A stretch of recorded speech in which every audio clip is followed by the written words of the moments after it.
Movie start होती है और हम हमारी मेन कैरेक्टर मियर्ता उसके बॉयफ्रेंड रॉबिन को देखते हैं। ये दोनों माउंटेन पर कार से जा रहे थे। रॉबिन ने अपनी आंख बंद कर ली थी। वो मियर्ता पर ट्रस्ट कर रहा था कि उसे सही रास्ता दिखाएगी। इसी फन और एडवेंचर करते उन्हें बहुत ही मजा आ रहा था। अचानक से उनके सामने एक ट्रक आ जाता है। मियर्ता ने डर कर रॉबिन से कहा कि प्लीज अपनी आंखें खोल लो। रॉबिन उसकी बात नहीं मानता। मियर्ता जोर से चिल्लाती है पर बार बार वहां से वो बच गए थे।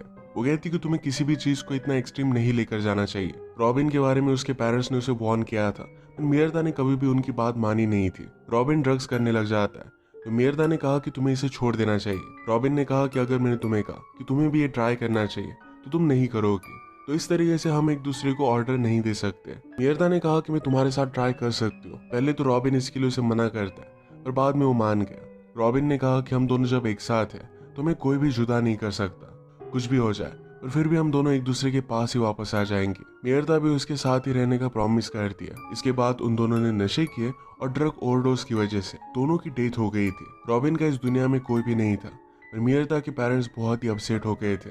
मियर्ता के फादर सारा दोष रॉबिन को देते।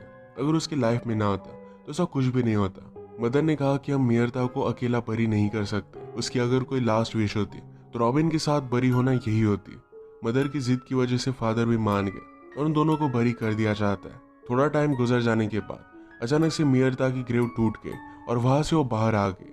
जब उसने पास रॉबिन की ग्रेव देखी तो इससे वो बहुत ही ज्यादा डिस्टर्ब हो गई। वहां से बाहर निकलकर वो चलने लग गए। तभी उसे कॉलेज की याद आती है। फुरेरा नाम का एक लड़का था जो आकर मियर्ता और उसकी फ्रेंड को उसकी गाड़ी में बैठने के लिए कहता है। मियर्ता की फ्रेंड ने उसकी इंसल्ट कर उसे जाने के लिए कहा था। उसी गाड़ी में रॉबिन बैठा था और ये दोनों एक दूसरे को फर्स्ट टाइम वहीं पर देखते हैं। एक दिन मियर्ता अपने फ्रेंड के साथ पार्टी में गई थी। फ्रेंड जरा बिजी हो गई तो मियर्ता रॉबिन को नोटिस कर दिया। रॉबिन ने भी उसे नोटिस किया और वो डायरेक्टली उसके पास आने लग गया। मियर्ता वहां से भागने लग गई और रॉबिन उसे पकड़कर उठाकर फिर से पार्टी में लेकर आता है। इंस्टेंटली ये दोनों एक दूसरे को लाइक करने लग गए थे और एक साथ डांस करते हैं। थोड़ा टाइम गुजर जाने के बाद इनकी रिलेशनशिप बहुत ही अच्छे से चल रही थी। एक दूसरे के साथ ये बहुत सारा टाइम स्पेंड करते थे। फिर से हमारी मूवी प्रेजेंट में आती है। मियर्ता चलकर अपने घर आ गई। उसे भूख लगी थी तो फ्रिज में का खाना खाने का और ट्राई करती और उसे उल्टी आ गई। उसने मदर और फादर के रूम में जाकर देखा तो दोनों सो रहे थे पर डोर खुला था। इसी वजह से मदर जग जाती है। मियर्ता अपने रूम में गई और मदर भी वहां पर आने लग गई। उसकी आवाज सुनकर मियर्ता ने डोर बंद कर लिया। मदर को लग रहा था कि वो सदमे में है और इसी वजह से मियर्ता को देख पा रही है।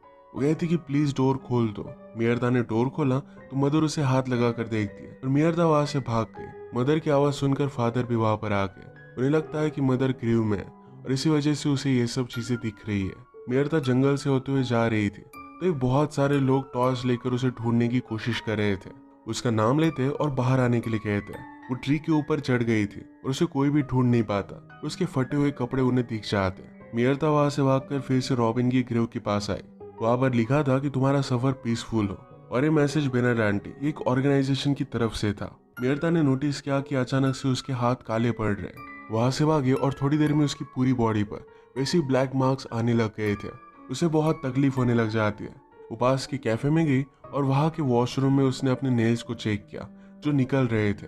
स्लोली स्लोली उसकी बॉडी सड़ रही थी। उसकी आंखें पूरी तरीके से काली हो गई। उसने अंदर से सनग्लासेस चुरा लिए और वो एक क्लब में आ गए। क्लब में उसे एक आदमी ने अप्रोच किया जो उसे घर लेकर जाना चाहता था और मियर्ता वहां से चली जाती है। पार्टी में उसने रॉबिन के फ्रेंड फेरेरा को देखा।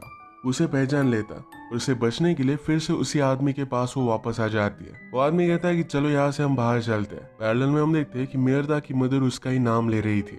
उनके घर पर उनसे कोई मिलने के लिए आता है जिसका नाम था फैब्रासियो। उसने फादर से कहा कि मैं आपकी डॉटर से मिलना चाहता हूँ। वो अपने आप को इंट्रोड्यूस करवाते हुए कहता है कि मेरी ऑर्गेनाइजेशन का नाम है बेनाडांटी।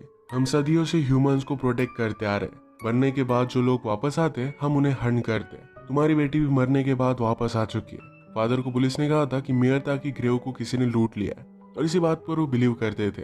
फैब्रासियो से कहता है कि मियर्ता तुमसे मिलने के लिए वापस आएगी पर वो तुम्हारी डॉटर नहीं रहेगी, पूरी तरीके से बदल चुकी है। फादर इन सब बातों से बहुत गुस्सा हो जाते हैं और उसे बाहर निकाल देते हैं। क्लब का आदमी मियर्ता को सुनसान सी जगह पर लेकर आता है। मियर्ता को वहां से जाना था। उस आदमी ने उसे ड्रग्स ऑफर किया पर मियर्ता उसकी बात नहीं मानती। उसे बहुत सारे पैसे दिखाता है। मियर्ता की फिर भी ना मानने के बाद उसे जबरदस्ती करने लग गया। मियर्ता की आंखें फिर से काली हो गई और उस पर वो अटैक कर देती है।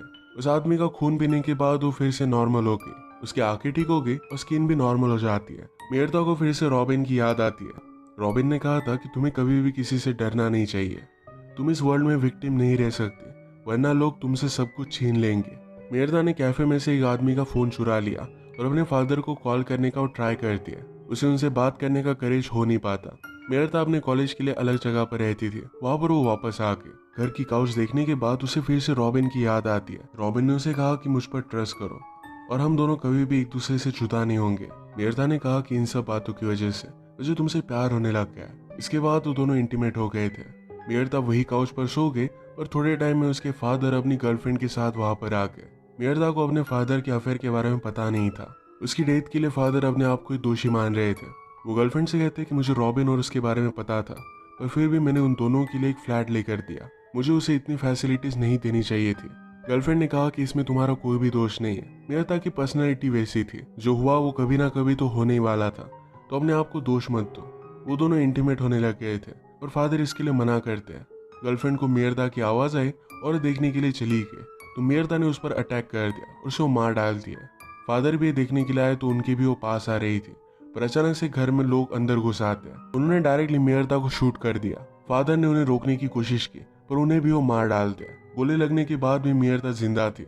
उसे बेहोश करने के लिए शॉक देने वाले थे, पर मिर्ता छुप गई। वहां से भागने के लिए खिड़की तोड़कर डायरेक्टली बिल्डिंग से जंप मार देती है। नीचे भी एक आदमी था जो उसे बहुत बार शूट करता है। मिर्ता को लेने के लिए बाइक पर कोई आ गया। वो कहती कि मैं तुम्हें हेल्प करना चाहती हूँ। जल्दी से वो वहां से उसे लेकर जाती है। एक मॉडल पर आकर मिर्ता की गोली निकालने के लिए उसने उसे हेल्प की।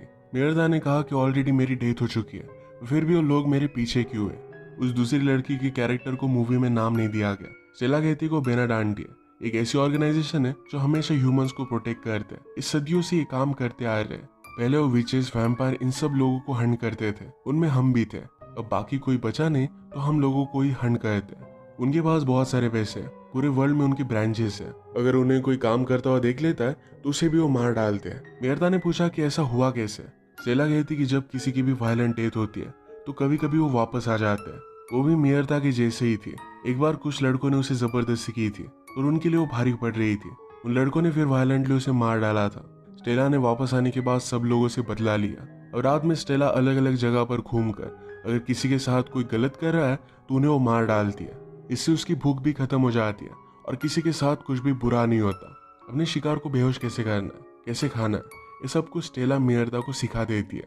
वो किसी भी आदमी को मरने के बाद नहीं खा सकते, उसे वो जिंदा ही चाहिए। एक लड़का एक लड़की के साथ जबरदस्ती कर रहा था तो दोनों मिलकर उसे मार डालते हैं। इसके बाद वहां से वो भाग रहे थे। मिर्ता ने कहा कि मुझे रॉबिन के पास वापस जाना है, शायद वो वापस आ जाए। स्टेला ने कहा कि हर कोई वापस नहीं आता। मिर्ता इस बात के लिए नहीं मानने वाली थी और स्टेला भी गाड़ी नहीं रोकने वाली। चलती गाड़ी से मिर्ता नीचे कूद गई। वो डायरेक्टली रॉबिन के ग्रेव के पास आए। वहां पर उसे रॉबिन का फ्रेंड फेरेरा दिखा। फेरेरा नशे में था तो उसे लगा कि शायद मिर्ता को देख पा रहा हो। मिर्ता फिर उसके साथ उसके घर पर आ जाती है। फ्रेश होने के बाद मिर्ता ने अपने बारे में सब कुछ उसे बता दिया। फेरेरा कहता है कि जिस तरीके से तुम लोगों की हंट करती हो वैसे रॉबिन ने उसके फ्रेंड की हंट होती देखी थी। उसका भी किसी ने जिंदा खून चूस लिया था। उसके बाद रॉबिन अजीबोगरीब लोगों के साथ रहने लग गया था। मिर्ता को इस बारे में पता नहीं था।